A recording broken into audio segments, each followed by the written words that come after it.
je commence à avoir quelques doutes sur la thématique des nouveaux récits ou de la nouvelle imagination.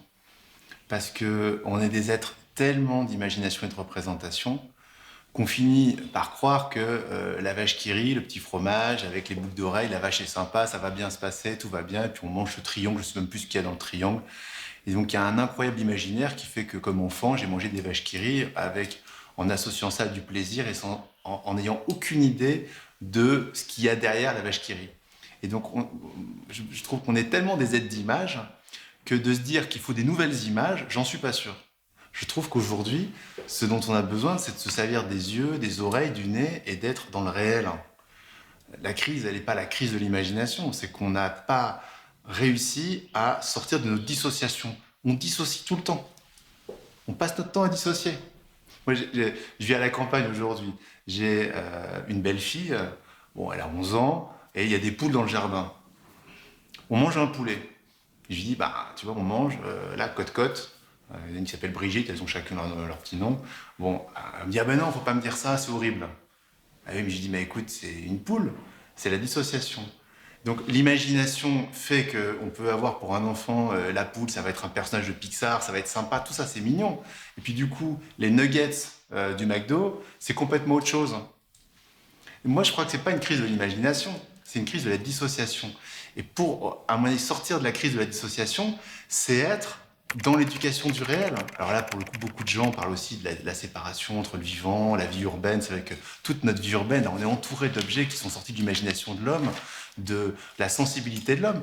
Donc c'est magnifique, mais c'est vrai qu'il faut aussi on sente pieds nus dans une forêt, nager dans une mer la nuit parce on va sentir la vulnérabilité de nos corps, de nos êtres. Et donc ces expériences du sensible qui pour moi sont vraiment importantes plus qu'un nouvel imaginaire. Bon, ça, c'est une approche qui est sur la thématique des nouveaux récits. Après, il y a beaucoup de questions sur une ville, une commune, etc. C'est vrai que moi, l'expérience que j'ai pu avoir, mais les choses changent beaucoup. Le niveau de conscience change. Et moi, j'ai été justement le communicant. Donc, c'est quoi un communicant? Bah, c'est quelqu'un qui raconte une histoire, qui va essayer d'être la plus favorable possible pour faire un peu le roman photo des chefs. Les chefs, les chefs, ils ont envie d'avoir une bonne image, convaincre les citoyens qui font des belles choses. C'est vrai qu'ils travaillent beaucoup, souvent c'est un peu ingrat parce qu'ils font des choses et c'est pas tellement connu. Donc le communicant, c'est celui qui va dire ah ben voilà, on a créé ce logement social, on a créé des crèches, on a créé un endroit où les personnes âgées travaillent avec les enfants, enfin discutent plutôt que travaillent. Donc ça, c'est un peu justement la mise en récit d'une action. Le problème, c'est que dans l'époque dans laquelle on est, qui est l'époque de la crise climatique, on a besoin de la grande échelle. La communication fait de l'anecdote. Moi, je vais vous dire, on a mis en place une équipe de 10 personnes qui luttent contre les nuisances sonores. Bon, bah, si c'est 10 personnes pour Paris, il y a 2 millions d'habitants, en fait, c'est rien. Sauf qu'il y aura des reportages sur ces 10 personnes. Donc peut-être que ces 10 personnes vont à un moment aider quelques voisins à aller mieux et à pas se taper dessus parce que l'un fait du bruit qui n'est pas supporté par l'autre. Mais en fait, c'est pas une réponse à ce que peuvent être les nuisances sonores à Paris. Et donc souvent, en fait, dans l'action publique, c'est là encore une fois la question de l'échelle. Enfin, encore une fois, là c'est la question de l'échelle qui est en jeu. C'est de se dire, si j'annonce quelque chose et si je fais quelque chose, est-ce que j'en fais un objet, un exemple incroyable, une magnifique expérimentation? Très bien, ça fera de la communication, il y aura de la presse, on va en parler, les gens vont discuter dans les bistrots, à table, etc. Est-ce que c'est utile? Est-ce que l'impact est réel? Je pense qu'aujourd'hui, pour un leader politique, la question qui doit être derrière chacune de ces décisions, c'est l'impact. Et ça, c'est un peu nouveau parce que moi, quand j'étais à la mairie de Paris, j'y ai passé 12 ans entre 2012 et 2014, c'était pas vraiment comme ça, même si, sauf sur le sujet de la pollution de l'air ou de la noée, à chaque fois, il s'est trouvé montrer que les particules fines baissaient dans l'air et donc il y avait moins de pollution et donc les gens étaient moins touchés dans leurs bronches. Sinon, ah bon, après évidemment, mais sur les logements sociaux, l'impact, le problème c'est qu'il était malheureusement pas assez grand, puisque plus il y avait de logements sociaux fabriqués à Paris, plus la demande était grande. Donc ça, c'était un peu compliqué.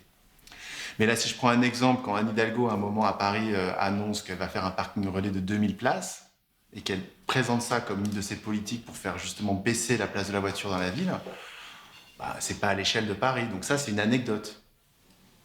Donc quand on parle d'un territoire, justement, qu'on essaie d'engager dans une transition, il faut que la discussion se fasse sur déjà la nature du problème dans un territoire. C'est pas la même chose d'être à Arles, en montagne, en bord de mer, dans une grande agglomération. Bon, chaque ville, chaque peuplement a sa particularité, il faut faire avec. Et donc par rapport à un problème qui est propre à une commune, à une ville, qu'est-ce qu'on fait? Et dans ce qui est fait, quel est l'impact vraiment de l'action?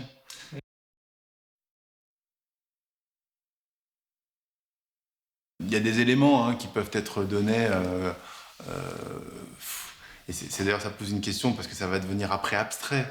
On peut dire, voilà, nos émissions de carbone de la ville ont baissé parce que nous avons arrêté les chaudières au fioul dans les logements sociaux, parce que nous avons arrêté d'avoir certains sites industriels qui étaient polluants, ils ont changé. Bon, enfin, on peut mesurer l'empreinte carbone d'un territoire. C'est parfois abstrait parce qu'on parle de tonnes de CO2 ou d'équivalent CO2. Franchement, pas très clair ce que c'est qu'une tonne de CO2.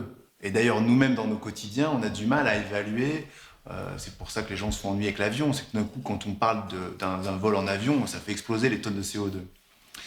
Bon, donc en effet, mesurer l'impact, c'est quelque chose qu'il faut pouvoir partager avec les habitants. Donc si c'est très abstrait, si on dit à Arles, toute l'action de la commune, des habitants, des associations, des entreprises a fait baisser de 20% les émissions de gaz à effet de serre. C'est totalement abstrait. Et là, on se retrouve avec un problème de perception, c'est qu'on a des indicateurs qui ne vont pas parler aux gens alors que pourtant ils sont importants.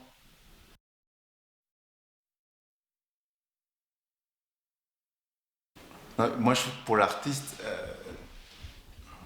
ce qui est intéressant, c'est que ça peut demander à faire bouger les lignes. Moi, je vois sur le théâtre, par exemple, c'est que j'ai toujours trouvé fascinant de voir comment une pièce de théâtre pouvait être à un moment un enjeu politique pour un roi.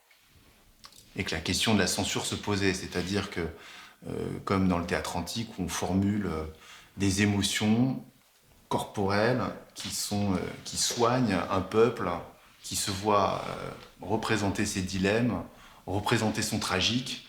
Il y a toujours parce que la vie, c'est toujours c'est ça, quoi. Une décision, c'est deux voies qui sont très sympathiques et il faut choisir. C'est tragique de devoir renoncer à quelque chose. Et donc je trouve que là, je me dis comment un artiste aujourd'hui touche de la même façon une société et que ce soit pas au fond, moi ça m'a frappé d'ailleurs d'en voir dans l'évolution d'Avignon, c'est que on est allé très loin dans les transgressions, mais que bizarrement, finalement, n'ont plus un seul impact social, quoi. Et donc, comment un artiste, dans une crise où, en effet, dans la représentation, crise de la représentation, questionnement de notre sensibilité et de cette tendresse pour l'arrangement personnel, pour les gens qui sont autour de nous, les animaux, les herbes, les arbres, et on a en plus une incroyable capacité d'émotion, ce qui fait qu'en plus, ça peut nous, à un moment, on peut se retrouver face à des situations où ça devient presque invivable. Donc, pour revenir à cette histoire de l'artiste et de son émotion, de son éloignement, de son isolement, qui s'isole, parce que c'est ça, ça va être là où il élabore sur ses souffrances, sur ses passions, et il le restitue. Moi, je trouve que la question, c'est à quel endroit et comment il le restitue pour que ça, quand même, ait un impact. Moi, je trouve dommage, dans une grande partie de la culture, en dehors des arts visuels, que ça reste une culture très vite arrêtée par des murs. Qu'est-ce que vous voulez dire? Il y a une exposition, on sort de l'exposition, voilà. Alors, les gens ont mis des expositions sur les grilles, dans les jardins, sur les murs, on a voulu mettre l'art dans la ville. Mais quand même, assez vite, dans les expériences, il y a dans la danse, dans les arts lyriques, dans les spectacles vivants, dans beaucoup de la vie des musées, etc., ça s'arrête après les murs. Et alors que nos vies, elles sont évidemment partout. Donc c'est bon, c'est pour ça que les gens ont voulu faire de l'art un endroit, enfin de transformer des monuments en art, de réinventer, de repoétiser une cabine téléphonique, enfin tout le travail que va faire Sophie Calle par exemple, C'est hyper intéressant parce qu'elle va aller chercher du quotidien, de la lettre d'amour, pour aller rencontrer les gens. Et c'est vrai que je trouve que comme on est dans une ère, pour moi la crise, c'est cette crise des limites de la dissociation et de la difficulté à vraiment écouter le réel, hein, et à en voir les conséquences. Je trouve que c'est intéressant pour l'art, d'aider à ne plus dissocier et donc d'arriver à essayer que les choses soient réunies, quoi.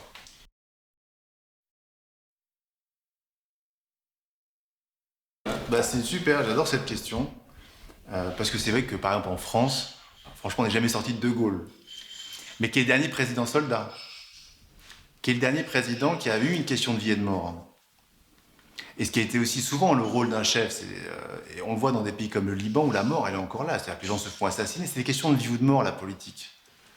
Et c'est vrai que comme on a eu des processus démocratiques, il y a eu la paix qui s'est installée après de longues guerres, on a oublié qu'une question de vie et de mort est la question ultime de la politique. Et donc la politique est d'ailleurs beaucoup plus une question d'ordre public et une question quand même de contenir la violence d'une société qu'un lieu de créativité, etc. Pour moi, le leadership, et c'est là où je trouve que l'époque va faire naître de nouveaux leaderships, c'est que la définition pour moi du leadership, c'est qu'il n'y a de leadership que dans la nécessité. Quand vous êtes dans la gestion, vous n'avez pas forcément besoin d'une personne qui va être incroyable. Elle aura été habile, elle aura été séduisante. Bon, on voit les derniers présidents qu'on a eus, ils ont tous une séduction à leur façon. Et ils ont tous eu un moment, ils ont emporté une conviction. Mais il y avait au fond pas vraiment de nécessité. De Gaulle, il y a une nécessité, c'est qu'est-ce que devient la France? Est-ce que ça devient une annexe de l'Allemagne? Ça devient quoi? Il y a une nécessité. Et il y a une question de vie et de mort. Et lui, il s'est battu, il était soldat, en plus le pauvre, 2 mètres, on va faire 2 mètres, être fantassin dans la Première Guerre mondiale. Franchement, il y a des trucs où on se dit, c'était pas gagné. Moi, je préfère être tout petit pour aller être. On me dit, bon, il a été une cible incroyable, les balles l'ont pas touché. Bon, franchement. Donc, c'est vrai que c'est une personne exceptionnelle, puis en plus très, très. Qui a eu un verbe, c'est aussi important d'avoir un verbe. Il a eu un verbe, il a su formuler les choses, et puis il a planifié. Donc il a beaucoup d'éléments, en fait, qui aujourd'hui encore, on se dit, ah quand même, il y a eu un truc. Puis en plus, c'était quelqu'un de très intègre, qui n'était pas du tout attaché à l'argent. Enfin bon, on est loin d'un banquier d'affaires, quoi. On n'est pas dans un imaginaire où le mec va faire fortune après, quoi. En tout cas, voilà, les leaderships, c'est des questions de nécessité. Et c'est pour ça que ça peut naître très vite. Et voilà, ça c'est l'incertitude de l'histoire. Les leaders naissent d'une révolte, d'une crise, d'un moment, d'un conflit syndical, quelqu'un se lève et puis il parle, et puis tout d'un coup ça parle aux gens. Moi je ne sais pas du tout ce que vont être les prochains leaders, mais ce seront de plus en plus des leaders de nécessité. Et donc ça va redonner aussi une part de tragique et de force à la politique. Et du coup, je trouve ça toujours bizarre, on dit oui, la politique c'est fini, il n'y a plus de pouvoir, machin. C'est pas vrai du tout. La place de la vie et de mort, elle n'est pas jouée par une multinationale, on joue sur des choses, c'est pas parce qu'il y a des grands groupes qui ont un effet, un impact sur nos vies par leur argent. Enfin, il y a un moment, une question de vie et de mort, le grand groupe, en une seconde, est réquisitionné, on ferme les trucs, il n'a plus le droit de... Voilà, et puis c'est fini. Faut pas perdre la place qu'occupe, qui a été fabriquée autour des États européens, la place qu'occupe un leader, c'est une place qui est juste à prendre. Elle est juste à être occupée. Voilà, et pas sur un tabouret. Et puis à le faire. Moi après j'adore la vision du roi Salomon, qui pour moi, qui est une vision de... déjà c'est qu'il y a un malentendu, je trouve que on a fabriqué des récits de toute puissance pour compenser le fait que c'était plus des guerriers. Donc les mecs se pensent tout puissants, ils pensent que s'ils sautent du toit, ils vont voler. Ben non, ils n'ont pas de cap, ils sautent du toit, ils tombent, boum. Donc en fait, il n'y a pas cette toute puissance-là, elle est totalement fantasmée. Et on aurait besoin de beaucoup plus de sagesse. Et ce que j'aime beaucoup dans la vision du roi Salomon, quand il se retrouve avec ses 2 mamans qui vont réclamer la maternité de leur fils, Salomon il dit, bon, ben, on va couper l'enfant en 2, et puis vous allez prendre chacun votre part. La mère, évidemment, la mère de l'enfant dit non, c'est pas moi la mère, que cette femme la prenne ce garçon. Et ce que j'aime, c'est ce double mouvement, c'est-à-dire que l'homme politique est là pour incarner le principe de justice ultime pour éviter que les gens s'entretuent. Et donc c'est la justice qui doit être au cœur, pour moi, du leadership. Mais dans l'histoire de Salomon, ce que je trouve beau, c'est que on lui pose un problème, bon, il a une solution, on partage l'enfant en 2, ça laisse la possibilité aux citoyens de se positionner par rapport à la réponse et du coup de résoudre le problème. Et moi je trouve que souvent la politique est très très très mal perçue parce que justement on en a fait, et moi j'y ai contribué malheureusement parfois, on en a fait un roman photo, le fameux roman photo des chefs, alors qu'au fond c'est un métier de cas de conscience. Et parce que c'est comme dans la vie, c'est comme l'amour, c'est comme choisir un boulot, c'est des cas de conscience. Et je l'ai vécu quand, à un moment, je travaillais à Matignon au moment de la crise de la guerre au Kosovo, et la France avait accueilli énormément de réfugiés kosovars. Et elle avait fait un pont aérien. Donc il y avait une cellule d'urgence qui s'était créée à Matignon pour le Premier ministre, qui réunissait tous les services, les ONG, etc. Et il devait décider de ce qui se faisait. Et un jour, la question qui était posée, c'était bon, on n'a plus d'endroit où loger les réfugiés. S'ils arrivent en transat avec les avions de l'armée française, où on les met? Donc, deux possibilités. On suspend le pont aérien, et là, les réfugiés risquent leur vie à cause de la guerre.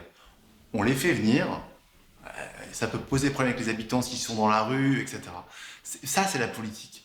Il y a du tragique, du cas de conscience. Ce que je trouve dommage, c'est que le leader, au lieu d'être à un moment de restituer ce cas de conscience et d'en donner à un moment la position, parce que provisoirement il occupe cette fonction dans une société, bah, il veut faire, au lieu du cas de conscience, il fait de la toute-puissance. Il dit je mets 3 milliards sur les hôpitaux.